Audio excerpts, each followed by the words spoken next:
Day 1185. I am in a hotel room. The plan was to go to my apartment today. After I left the park, I went and hung out with my mom and dad. Had an amazing conversation. My mom's going to find a new place to live, which is going to be amazing. It was just a really powerful conversation. It was awesome, the three of us. I really feel like God's gonna do something, and we only got one day left, and I feel like, yeah, that conversation was a huge part of it. And my dad helped my mom clean and organize her room, and it looked so nice. And had that conversation. Then we went out to dinner, which was great. And then I went home, and I was like, I'll stay in the apartment. I think the mold got fixed. I go in, the house smells horrible. The entire bathroom is sealed off. There's a fan that's blowing air out of the bathroom into the apartment. And within 5 or 10 minutes, my chest started to hurt when I was breathing. And I'm like, I'm out of here. Message my landlord, I can't stay here. I need to get a place to stay. And we go back and forth. He's being so cheap, it's ridiculous. But we finally find a hotel room, and he's booking us an Airbnb until the 5th. So for the next 6 days or 7 days or something like that. But this whole situation is not ideal.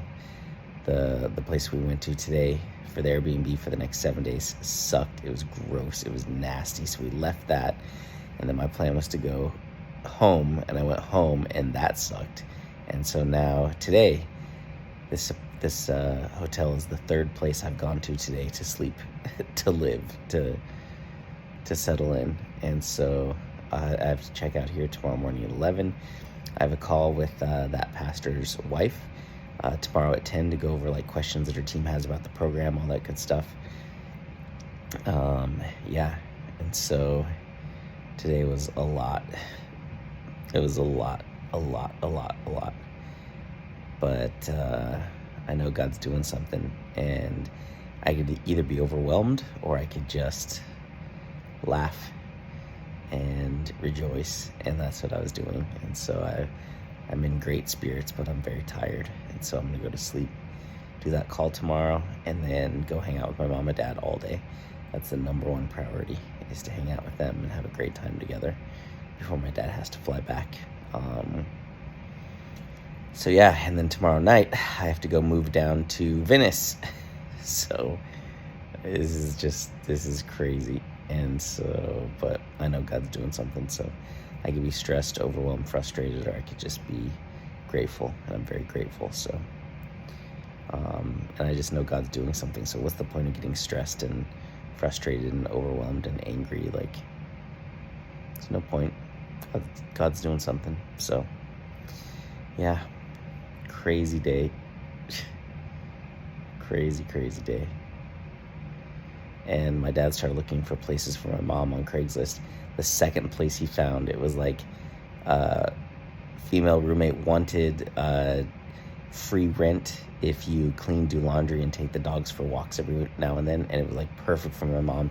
She called, talked to the guy, and she's gonna talk to him again on Monday.